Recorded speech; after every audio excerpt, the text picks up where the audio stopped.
ஜனாதிபதி தலைமையில் யாழ்ப்பாணத்திலே நடைபெற்ற மாவட்ட ஒருங்கிணைப்பு குழு கூட்டத்திலே தமிழ் மக்களினுடைய அபிலாஷைகளுக்கு முரணான எதிரான பல விடயங்கள் கதைக்கப்பட்டிருக்கிறது. அதுவும் வேதனையான விடயம். யாழ் மாவட்டத்தில் யாழ்ப்பாண தமிழ் மக்களினுடைய வாக்குகளை பெற்று வந்த ஒரு சில பாராளுமன்ற உறுப்பினர்களும் இந்த மிக மோசமான செயலை புரிந்திருக்கிறார்கள்.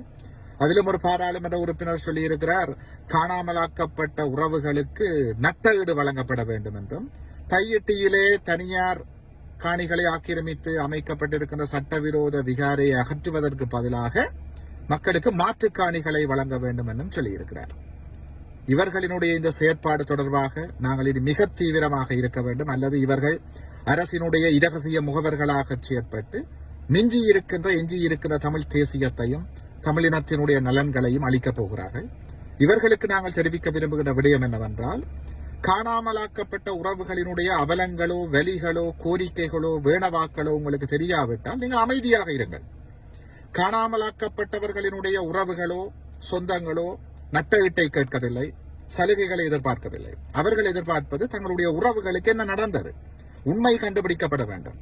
தங்களுடைய உறவுகள் உயிரோடு இருக்கிறார்களா இல்லையா, உயிரோடு இருந்தால் அவர்கள் உடனடியாக விடுவிக்கப்பட வேண்டும்.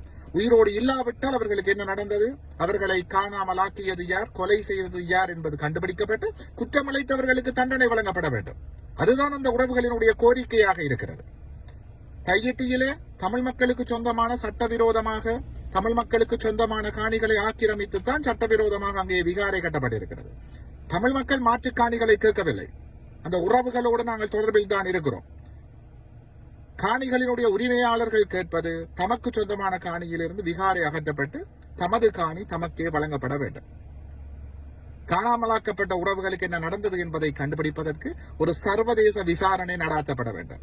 இவைதான் பாதிக்கப்பட்ட மக்களதும் எங்களதும் கோரிக்கைகளாக இருக்கிறது. ஆகவே எங்களுடைய கோரிக்கைகள் தெரியாவிட்டால் நீங்கள் அமைதியாக இருங்கள். அதை விடுத்து இனத்தை காட்டிக் கொடுக்கின்ற கூட்டிக் கொடுக்கின்ற செயற்பாடுகளை தயவு செய்து முன்னெடுக்காதீர்கள். இப்படியானவர்களுக்கு வாக்களித்த நமது மக்கள் கூனி குறுக வேண்டும், வெட்கி தலைகுனிய வேண்டும். மக்கள் இழைக்கின்ற பிழையான முடிவுகள் இனத்தினுடைய தலைவிதியை படுமோசமாக பாதித்துக் கொண்டிருக்கிறது. இனி என்றாலும் இப்படியான வரலாற்று தவறுகளை புரிந்துவிடக் கூடாது என்று நமது மக்களை நாங்கள் வினயமாக வேண்டி நிற்கின்றோம். இப்படியாக தமிழினத்தினுடைய நலன்களுக்கு எதிராக செயற்படுகின்ற பாராளுமன்ற உறுப்பினர்கள் தமது செயற்பாடுகளை நிறுத்திக் கொள்ள வேண்டும், அல்லது இவர்களுக்கு எதிரான செயற்பாடுகளை நாங்கள் தீவிரமாக முன்னெடுக்க வேண்டும், அல்லது இவர்கள் அரசினுடைய இரகசிய முகவர்களாக செயற்பட்டு எஞ்சியிருக்கின்ற எமது தமிழ் தேசியத்தையும் தமிழினத்தினுடைய இருப்பையும் இல்லாமல் செய்து விடுவார்கள்.